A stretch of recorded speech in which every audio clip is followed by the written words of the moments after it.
Graça e paz, meus irmãos. Nós vamos dar continuidade à nossa reflexão sobre o Sermão da Montanha. Falamos sobre a diferença do discípulo e da multidão na reflexão passada.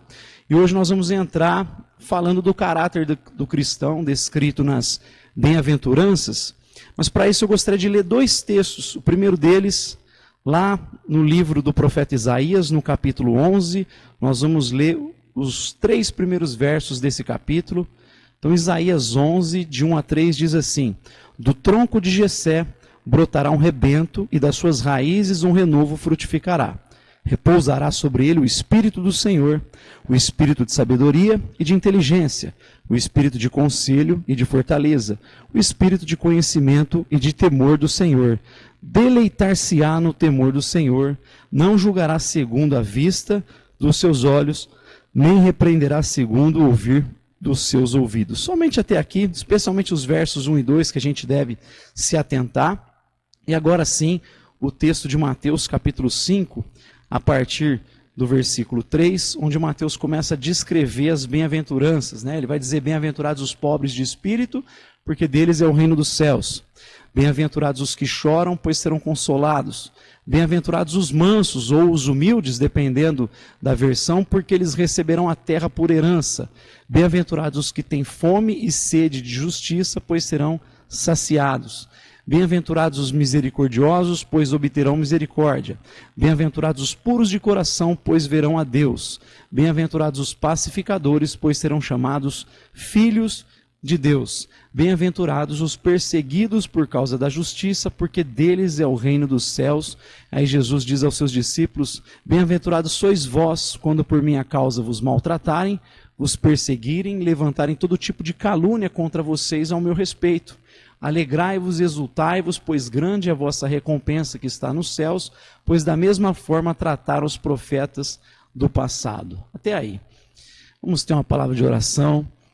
Pai, gostaria de te pedir nesse momento que a tua palavra encontre o coração de cada ouvinte que vem nos acompanhando, de suas casas ou de qualquer localização que esteja nesse momento, que a tua palavra cumpra os desígnios dela nesses corações. É o que eu te peço em nome do teu Filho Jesus. Amém.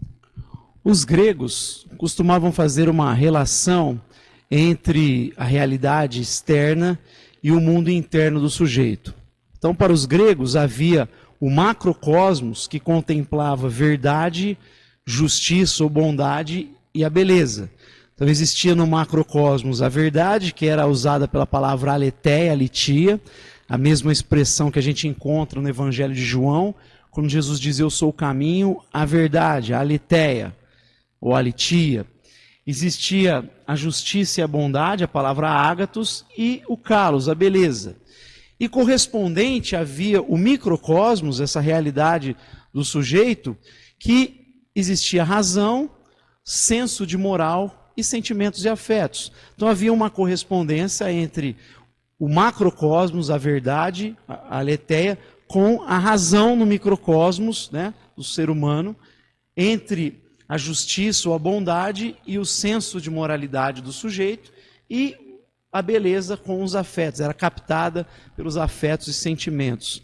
Ora, nós como cristãos sabemos que Deus criou todas as coisas, né? Criou do nada todas as coisas. João, no capítulo 1, vai dizer que o Logos estava com Deus, era Deus, e tudo foi feito por intermédio dele. Sem ele, nada do que existe teria sido feito. Ou seja, o mesmo Logos, o Cristo, que formou todas as coisas, que colocou significado em todas as coisas, também fez os contornos da racionalidade humana, de modo que, evidentemente, existirá uma correspondência entre esse significado colocado por Deus na criação e a nossa capacidade de percebê-los. Os contornos da nossa razão foram feitos pelo mesmo Logos. Então a gente consegue captar essa realidade. E aí, dentro dessa perspectiva, eu gostaria aqui de pegar um outro tipo de relação, e nesse sentido eu estou assentado numa reflexão feita por um dos grandes doutores da igreja, que foi Agostinho de Hipona, onde ele vai fazer essa relação entre as virtudes descritas no texto de Isaías, que nós lemos, com as bem-aventuranças do texto de Mateus. É como se o cristão tivesse uma espécie de antena que captasse essas virtudes divinas e aí no seu caráter ele fosse correspondente a essas virtudes. Então hoje nós vamos fazer essas relações entre as virtudes descritas por Isaías e as bem-aventuranças aqui no Sermão da Montanha. Então, a primeira relação que Agostinho faz desses dois textos é a relação entre temor a Deus e a bem-aventurança da pobreza de espírito, o pobre de espírito. Existe essa primeira relação entre temor e pobre de espírito. Nós já falamos muitas vezes no púlpito da nossa igreja, nós pastores, que o ser humano ele é essencialmente religioso. Essa é a visão bíblica. A visão bíblica, não existe homem que seja desprovido de religião. O ateu, nesse sentido, é tão religioso quanto o cristão ou um budista, porque é impossível nós pensarmos o mundo se não for a partir de algo que consideraremos como divino. Então a diferença nossa para o ateu é que ele deifica algo da realidade, a sua razão, ou a matéria, ou as leis da matemática, mais a matéria e espaço, e diz que tudo procede dessas coisas. No entanto, a gente sabe que isso é um salto da razão teórica para a fé. Ou seja, o elemento religioso está presente, porque é necessário o elemento da fé para que a gente construa o processo de pensamento. Então, nesse sentido, a fé é a base para a gente pensar, construir o edifício do pensamento. O próprio Agostinho dizia isso, é preciso crer para entender. Então é impossível o ser humano ser desprovido de religião. E nesse sentido, nós todos exercemos temor a algo ou alguém. Todo mundo teme algo. Temor não apenas implica em reverência, naquele medo, espanto diante do sagrado, daquilo que se considera sagrado, mas especialmente envolve também uma espécie de deslumbre, né, um maravilhamento, uma admiração grande. Então está relacionada essa admiração, esse espanto com algo sublime, como a reverência, como o medo, o espanto ali presente. Todo mundo exerce temor sobre algo. Karl Marx dizia, certa ocasião, que os homens deveriam se curvar à razão.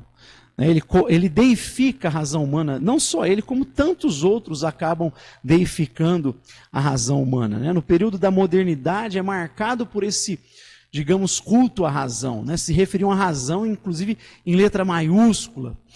Você tem essa deificação, essa absolutização da própria razão. Agora, a diferença é que, dependendo daquilo ou de quem nós exercemos temor, isso vai ter um desdobramento de humildade, da pessoa ficar completamente aberta, numa atitude de aprendiz, desprovido de qualquer tipo de arrogância, de presunção. E é isso que é a correspondência para com os discípulos, exatamente essa. Porque na medida que eles temem a Deus, eles vão desenvolver esse caráter de alguém que se aproxima completamente livre de presunção, livre de qualquer tipo de sentimento de autossuficiência. Ele é um pobre de espírito. A palavra pobre de espírito aponta para um mendigo, alguém que se aproxima de Deus com as mãos vazias, sabe que depende completamente da graça, não tem nada para oferecer.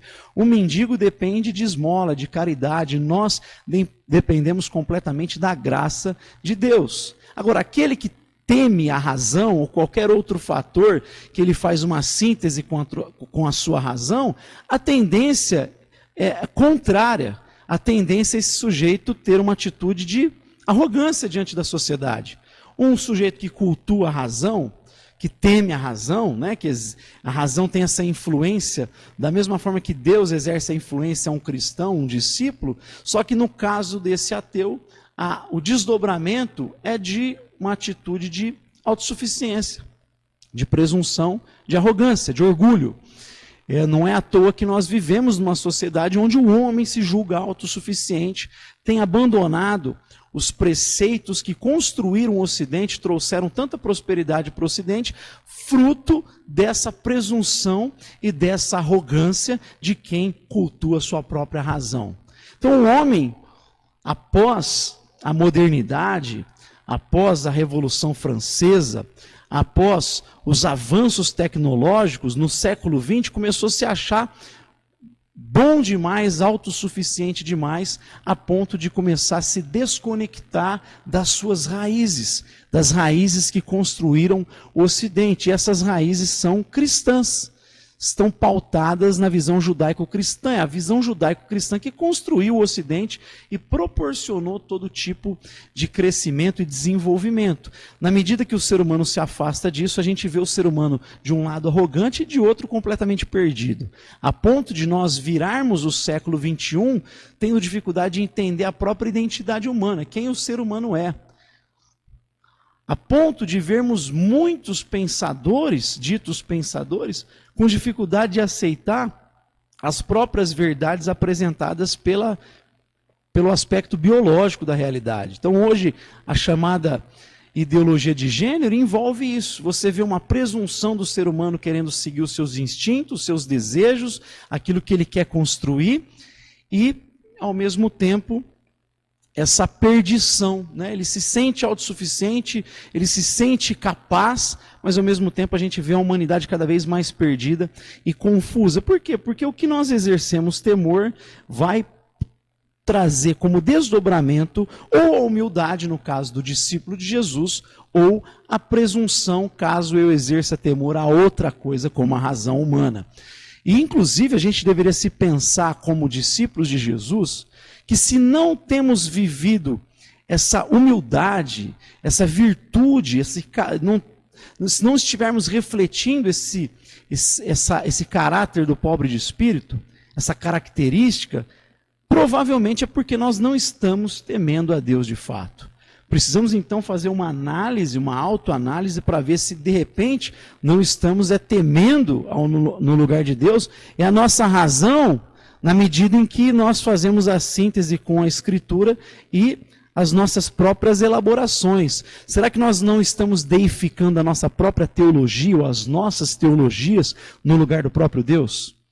Porque nós vemos aqui que o discípulo de Jesus, ele se aproxima. Lembra que na última reflexão nós vimos que o discípulo, diferente da multidão, se aproxima para construir a sua vida na palavra de Jesus. Ou seja, ele se aproxima com o coração de um aprendiz, pronto, completamente aberto, desprovido desses sentimentos de orgulho, para poder aprender com o seu mestre e beber de cada palavra do mestre. Se nós não temos manifestado humildade na nossa vida, é provavelmente um sinal de que estamos, na verdade, temendo as nossas próprias elaborações teológicas ou cultuando a nossa própria razão. Então, é um exercício de autoanálise. Quem teme a Deus, quem capta essa virtude divina do temor, quem teme a Ele, vai ter essa característica do pobre de espírito. A primeira característica que Jesus apresenta na sua reflexão. Mas logo em seguida Jesus diz, bem-aventurados os que choram. E relacionando ao texto de Isaías, o choro ele capta a virtude da ciência. A ciência divina leva o discípulo de Jesus a chorar. E a ciência aqui precisa ser entendida não dentro do nosso contexto moderno ou pós-moderno, científico. A ciência que é o conhecimento da realidade, é o conhecimento do próprio Deus e o conhecimento do próprio ser humano. À medida em que eu conheço Deus, a realidade humana marcada pelo pecado e a minha própria miséria humana, eu vou cair de joelhos e chorar se de fato eu sou discípulo. A nossa reação é a mesma que a de Isaías, no capítulo 6, quando fala do seu chamado. Um pouco antes ele está dizendo, ai dos que o mal chamam bem, o bem chamam mal, ai daqueles que bebem, são presos na bebida forte, ai, ele vai falando ai para todo mundo, mas no capítulo 6 ele vê Deus no alto e sublime trono, então depois de ver a glória, a santidade de Deus, ele diz, ai de mim, porque eu sou um homem impuro, de lábios impuros e vivo no meio de um povo de impuros lábios. O conhecimento, a ciência de quem era Deus, a ciência da sua realidade, da sua própria vida, o leva a cair em prantos diante de Deus, a cair de joelhos diante de Deus. O que chora é exatamente esse que entende o seu pecado, a sua miséria, porque ele tem a ciência de quem Deus é, do mundo, e isso faz ele ser alguém quebrantado e contrito de coração. leva ele a chorar não apenas pelos seus pecados, mas pelo pecado do mundo. Ele leva não aquele arrependimento do mundo que leva à morte, mas ao arrependimento que leva à vida, porque faz ele se curvar, se voltar para o Criador, faz ele chorar diante dos seus pecados, mas na busca por perdão, por graça, por misericórdia, por isso ele vai ser consolado por Deus. Ele capta a ciência divina e isso automaticamente, consequentemente, o leva a chorar pela sua própria miséria. O conhecimento da realidade, a ciência da realidade de quem Deus é, de quem nós somos, nos leva a chorar. Há uma terceira relação feita nesses textos por Agostinho, que diz a relação da mansidão. Bem-aventurados os mansos ou os humildes, né? Eu prefiro usar a expressão manso aqui, que é aquele que capta a piedade descrita por Isaías. Então, ao captar a piedade ou a devoção, né, o manso vai ter essa correspondência, ele vai ter um caráter manso. Afinal de contas, os que buscam piedosamente a Deus, é de maneira devota, os devotos a Deus, aqueles que estão comprometidos. O que é devoção? Você está comprometido, ter zelo com as coisas de Deus, ter zelo com o próprio Deus, você manifestar isso no seu pensar, na sua vida como um todo. Esses que são devotos a Deus, eles serão mansos, porque a ideia de manso é você ser completamente rendido à vontade de Deus na sua vida, completamente submisso. Então a ideia de mansidão é estar rendido à vontade de Deus. Na medida em que eu estou comprometido, que eu sou piedoso, que eu sou devoto a Deus, que eu estou completamente demonstrando um zelo, um fervor pelas coisas de Deus, eu vou manifestar uma vida de rendição à vontade de Deus. Então, essa correspondência que Agostinho de Hipona fazia. A ideia do manso aqui é de você colocar suas forças sob rédeas.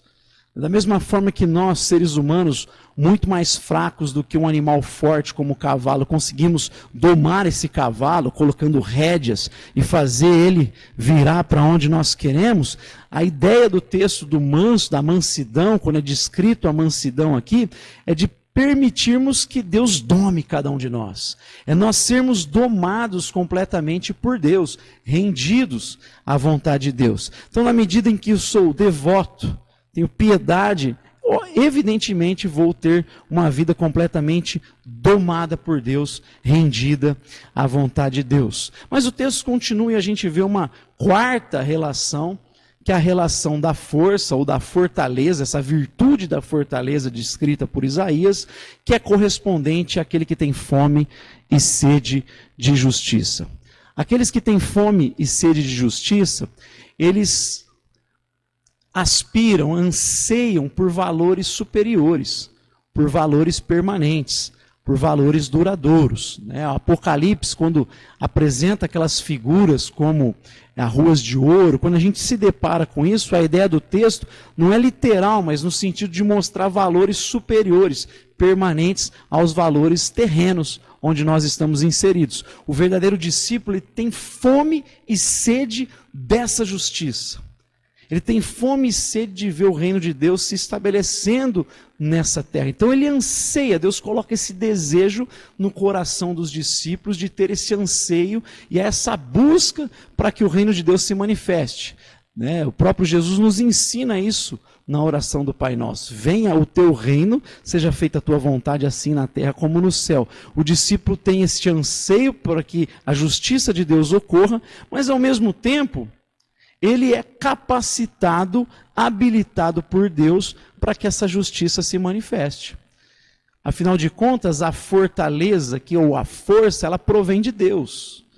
O próprio Deus coloca o anseio por essa justiça e diz que nós devemos buscá-la, desejá-la, ou seja, há uma intenção no coração do discípulo por essa justiça, mas ao mesmo tempo ele é habilitado pela força que o leva a desenvolver essa justiça, manifestar essa justiça, executar essa ação que promova a justiça. Ele é habilitado pelo desejo, mas também pela força. Afinal, Neemias diz que a alegria do Senhor é a nossa força. Nós recebemos tanto a habilitação como o anseio.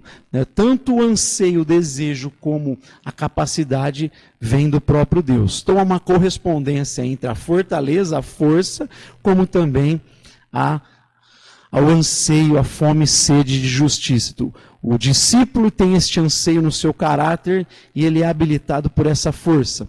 Nós vemos uma quinta correspondência, que é entre o conselho de Deus, então, o outro dom, a outra dádiva, né, a outra virtude mencionada é o conselho de Deus. E é correspondente à misericórdia, né, o bem-aventurados os misericordiosos. É aqueles que captam o conselho divino. É aqueles que compreendem o conselho de Deus. E o conselho divino é que é muito mais proveitoso e saudável para o discípulo ter uma vida de misericórdia. Ter uma vida que promova ações de misericórdia. Ter uma vida de perdão ilimitado, que a gente tenha a capacidade de perdoar. Jesus ensinou no Pai Nosso que o perdão é uma condição para sermos perdoados. Perdoa como nós perdoamos, diz o texto. Ou seja, se não há a nossa disposição em perdoar o próximo, tampouco nossos pecados serão perdoados. Num dos ensinos do Pai Nosso, Jesus complementa com uma parábola dizendo de um homem que devia muito a um rei, e é perdoada a sua dívida, e ele encontra um outro sujeito que devia muito menos do que ele devia ao rei. E ele não consegue perdoar essa dívida e lança o cara na prisão, e quando o rei fica sabendo, fica furioso, dizendo: eu te perdoei uma dívida impagável e você não consegue perdoar uma dívida pequena do seu próximo. Conosco é a mesma coisa. Tivemos uma dívida infinita que foi paga.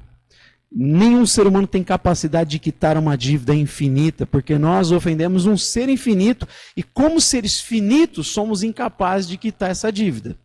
Por isso que Jesus é totalmente humano e divino. Porque como divino ele pode pagar essa dívida que é infinita. Como humano ele nos representa diante de Deus.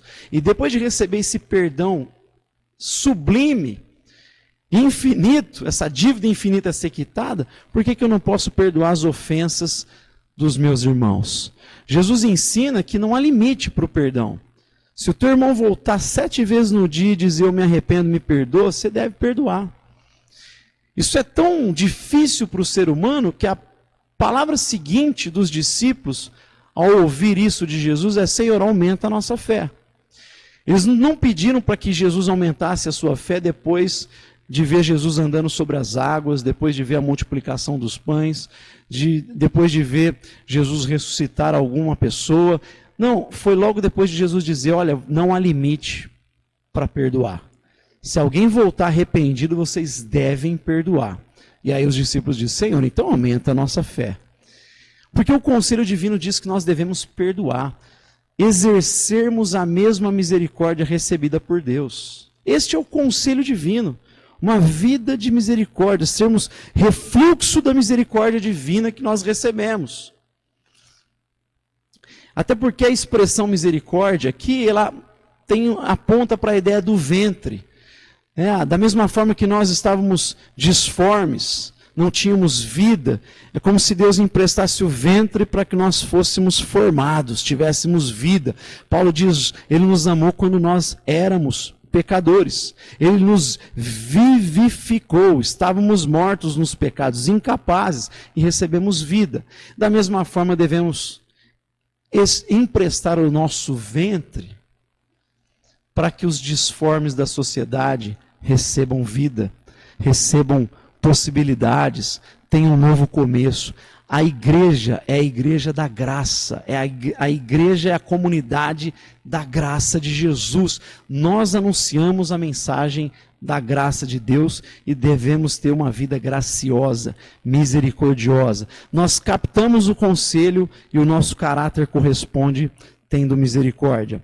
Mas há uma sexta ainda, que é a captação da virtude da inteligência e a correspondência do caráter do puro de coração. E a ideia aqui é de nós termos olhos limpos. A ideia aqui é de que a nossa necessidade, da necessidade de não sermos captados por aquilo que é contrário à vontade de Deus, como Eva foi. Então Eva passou a olhar para o fruto de uma maneira diferente, porque ela deixou de se pautar no que Deus disse e permitiu que a serpente moldasse a vida dela. E quando ela começa a olhar para o fruto, ela já olha vendo que ele é desejoso para o paladar, para obter discernimento, ou seja, ela passa a moldar o seu pensamento, os seus sentimentos e, consequentemente, a sua ação por aquilo que os seus olhos estão vendo. Por isso que Jesus diz que os nossos olhos devem ser bons. Se os seus olhos forem bons, todo o seu corpo será cheio de luz. Se essa janela for boa, a luz irá iluminar a tua vida. Mas se os teus olhos forem maus, todo o seu corpo será cheio de trevas. Portanto, se a luz que está em ti for trevas, quão densas trevas são. Então a ideia é de nós tomarmos cuidado aonde nós colocamos os nossos olhos. Não é por acaso que o escritor de Hebreus diz: mantenham seus olhos em Cristo Jesus, o autor e consumador da nossa fé.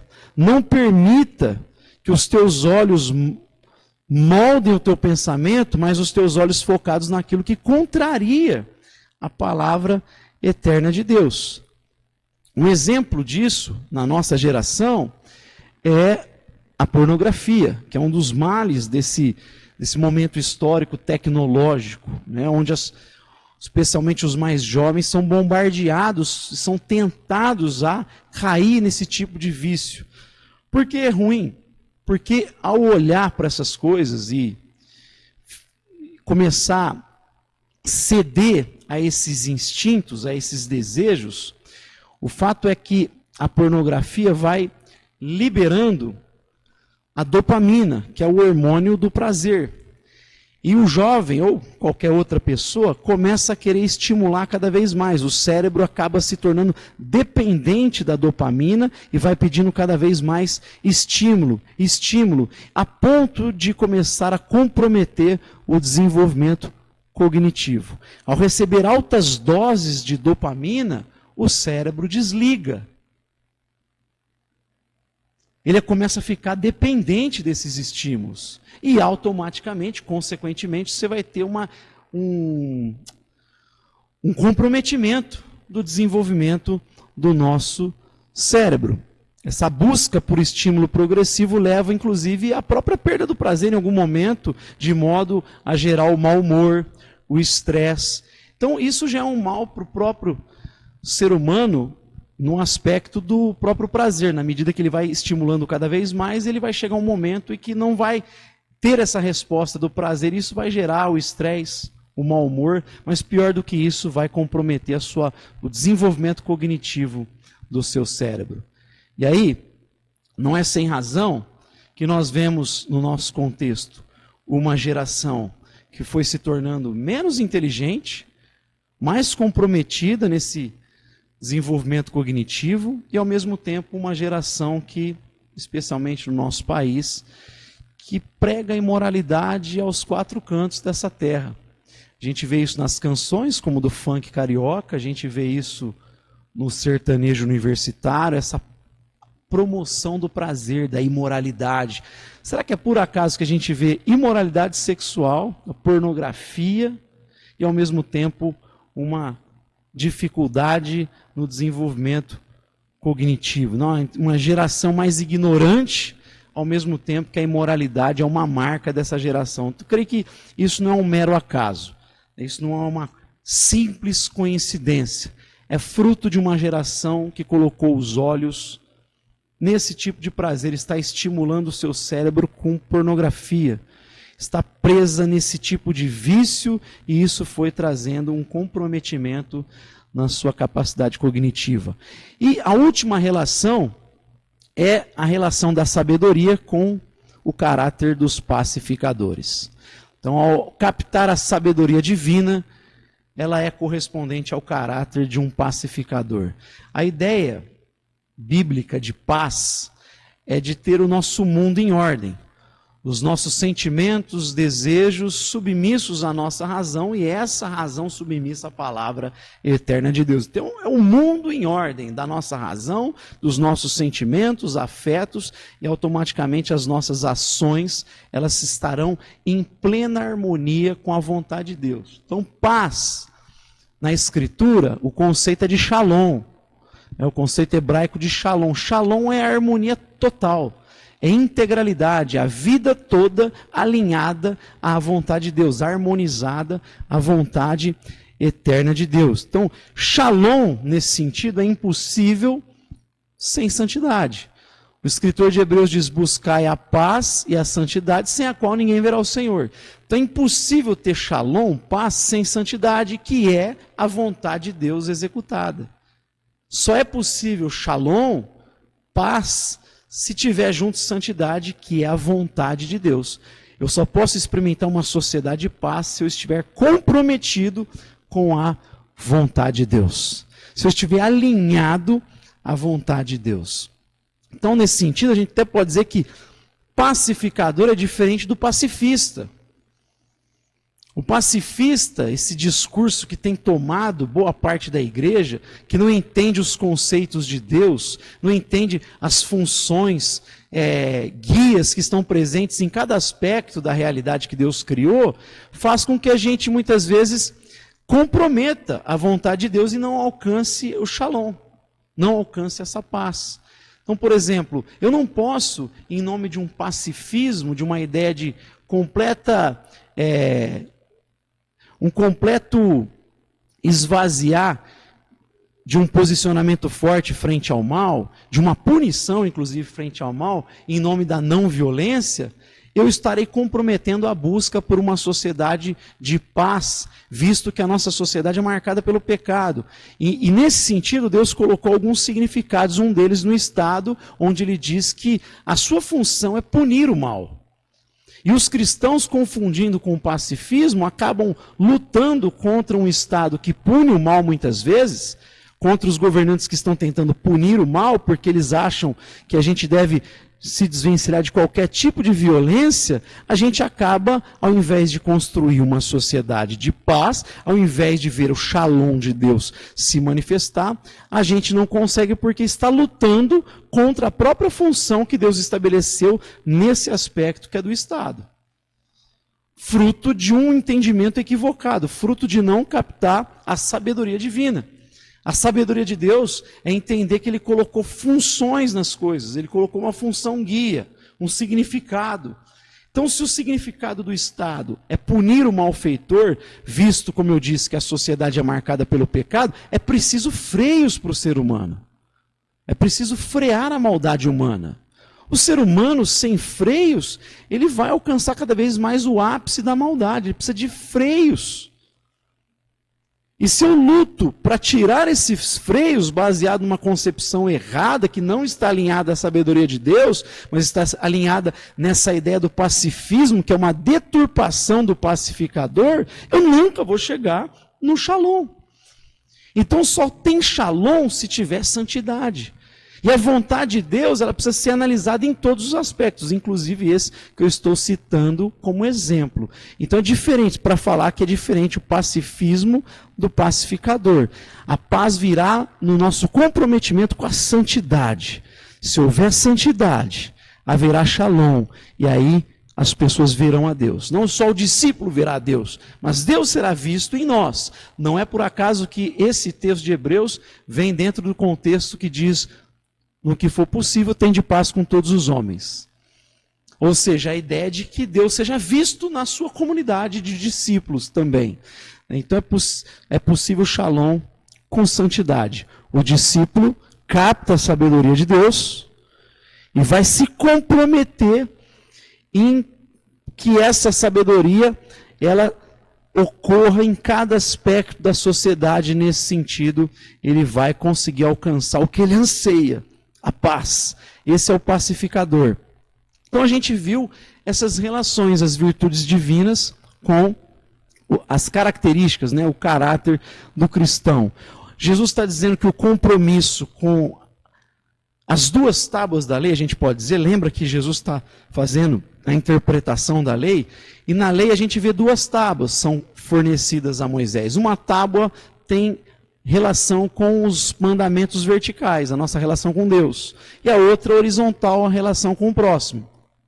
Quando o discípulo é comprometido tanto com a tábua da lei, da piedade, da sua vida com Deus, como a tábua da justiça, o compromisso com os valores, com o próximo, ele vai ser perseguido, Jesus diz no final.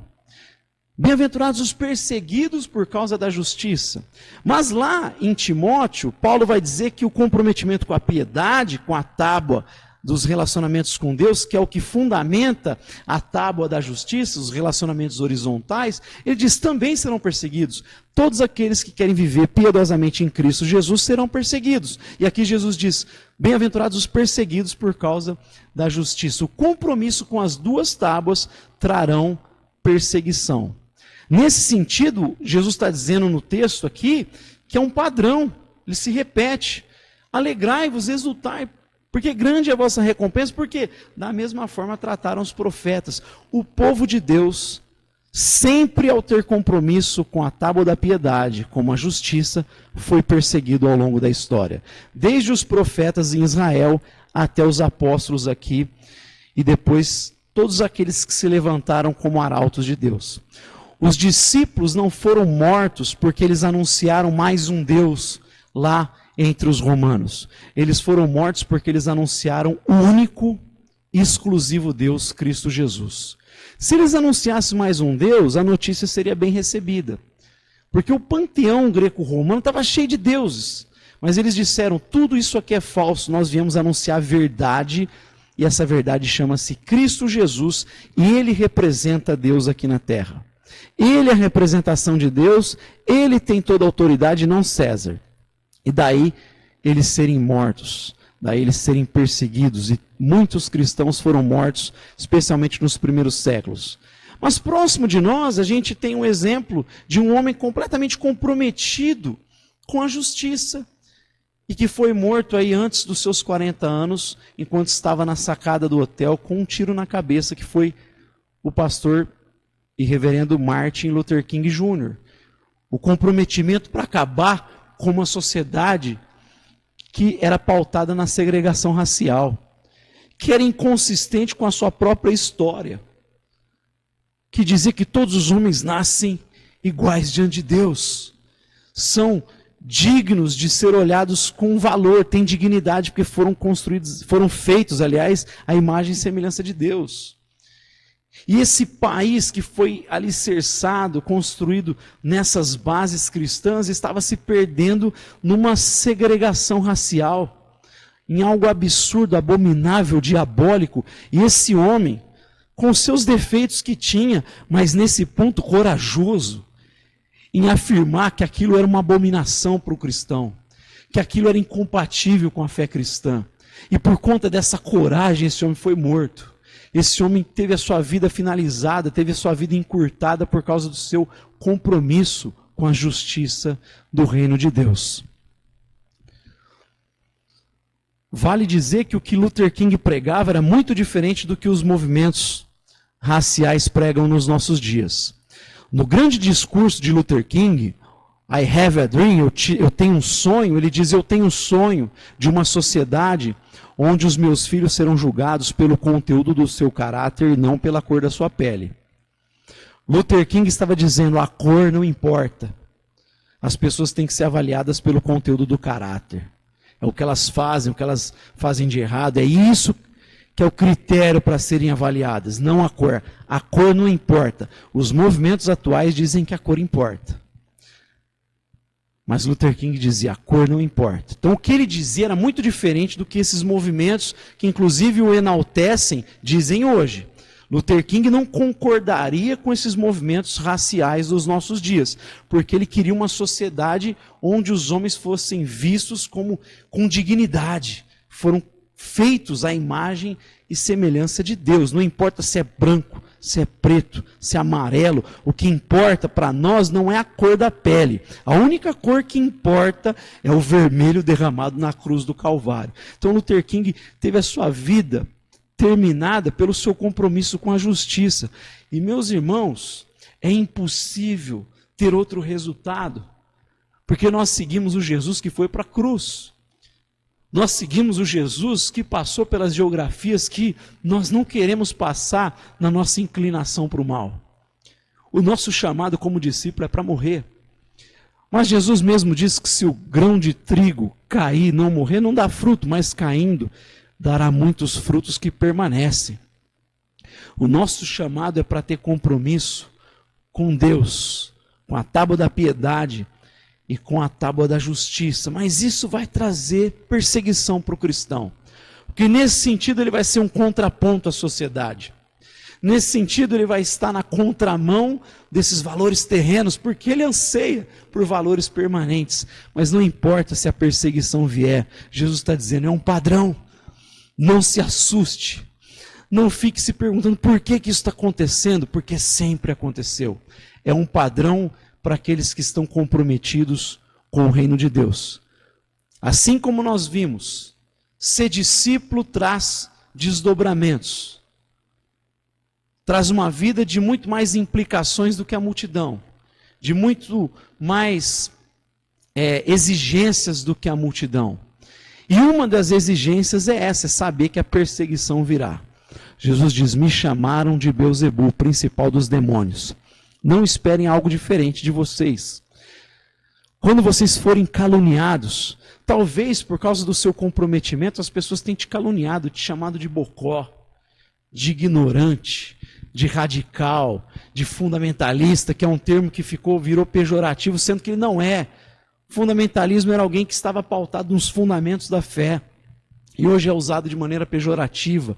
Não importa se a perseguição que você tem sofrido não é física. Aliás, se alegre porque ela ainda não é física, como muitos irmãos têm padecido ao redor desse mundo. Mas ainda que seja um cancelamento nas redes sociais, ainda que seja a quebra de amizades, Jesus diz, alegrai-vos e exultai, pois grande é a vossa recompensa que está nos céus. Que as virtudes divinas encontrem em nós um caráter completamente correspondente a elas. É a minha oração que Deus nos encontre assim. Pai Santo, como nós meditamos aqui, que essas virtudes elas possam ser correspondidas com um caráter, Deus, completamente rendido, comprometido, tanto com a piedade que pauta também a nossa justiça, o nosso zelo, o nosso compromisso com a busca pela justiça do reino de Deus.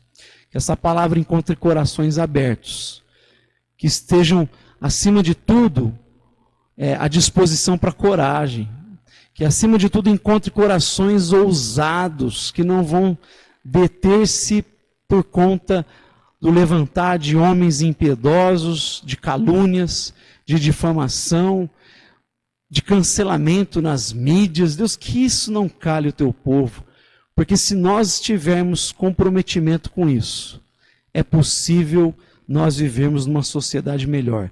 Ainda que marcada pelo pecado, nós poderemos ver o teu reino se manifestando, porque o Senhor mesmo disse, as portas do inferno não podem prevalecer contra a minha igreja.